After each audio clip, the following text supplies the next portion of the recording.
नमस्कार, प्रणाम, जय श्री राम। जी हाँ, आज कहने आए हैं कि प्लीज जात पात में मत बटिए।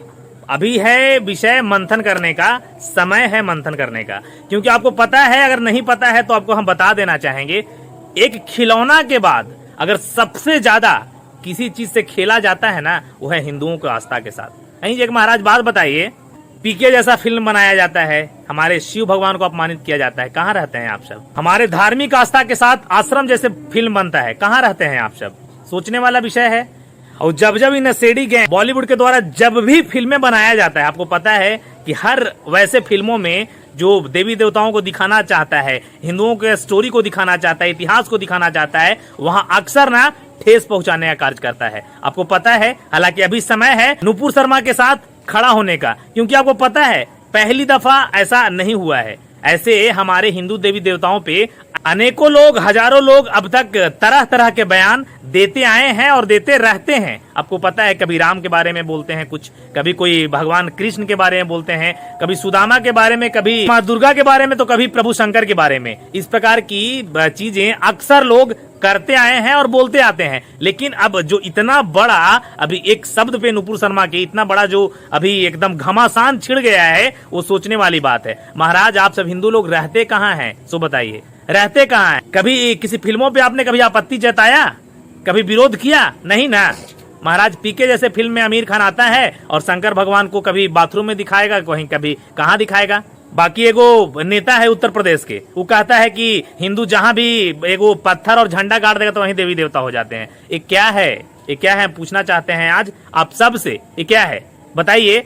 इस प्रकार से प्रत्येक वर्ष कुछ न कुछ बयान देखने को मिलता होगा, हिंदू आस्था के खिलाफ, हिंदू धर्म के खिलाफ और हिंदू के देवी देवताओं के खिलाफ। लेकिन हम सब चुप बैठते हैं। लेकिन समय अब चुप बैठने का नहीं है। अगर पूरा हिंदुस्तान जागा है और अगर एक लिब्रांडू गैंग अपने आस्था के लिए इतने मजबूती से आवाज उठा सकते हैं, देशों विदेश से आवाज उठ सकता है, तो हमने कहा है जी महाराज, हमने कहा है। और तो और नुपुर शर्मा जी क्या कह रही थी कि उनको लोग कह रहा था कि सामूहिक तुम दुष्कर्म से पैदा हुए हो। मतलब तुम्हारे मम्मी के साथ सामूहिक दुष्कर्म हुआ था ना, तब तुम्हारा अवतार हुआ था। बताइए क्या तरीका है?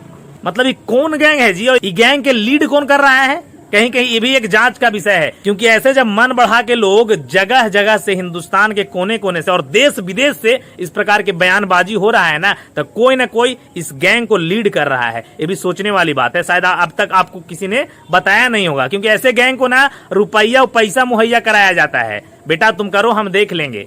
तो सोचिए, अब देखने का समय नहीं, कुछ करने का आ गया है और जागने का आ गया है। क्योंकि राष्ट्र हमारा हिंदुस्तान है और हिंदुस्तान को भी हम हिंदुस्तानियों से, हम हिंदुओं से कुछ उम्मीदें और कुछ गर्व होगा। तो सोचिए और विचार कीजिए। बाकी आपको एक कमेंट्स के जरिए, एक मैं पोस्ट के जरिए बताया था, लिब्रांडुओं की फोन कभी हमें नहीं आता था, लेकिन ना दर्जनों फोन और सैकड़ों फोन लिब्रांडुओं को कल रात से एक वीडियो वायरल होने के बाद आने लगा है। हमको घंटा उड़ा लेकिन कोई फर्क नहीं पड़ता है। हम भाइयों को जगाने आते हैं, भाइयों को बताने आते हैं और चीजों से रूबरू कराने आते हैं और आते रहेंगे जब तक है जान। बाकी देखिए और विचार कीजिए, वीडियो को खूब शेयर कीजिए और जन जन तक पहुंचाइए कि ऐसे लिब्रांडुओं को टीम को लीड कौन कर रहा है। खैर मनाइए महाराज, आपके देश का संचालन यशस्वी प्रधानमंत्री नरेंद्र मोदी कर रहे हैं। बाकी अगर देश का सत्ता लिब्रांडू के सरकार और चचा के पास रहता ना, तो शायद अभी दंगा नहीं, शायद घर से आप निकल नहीं पाते।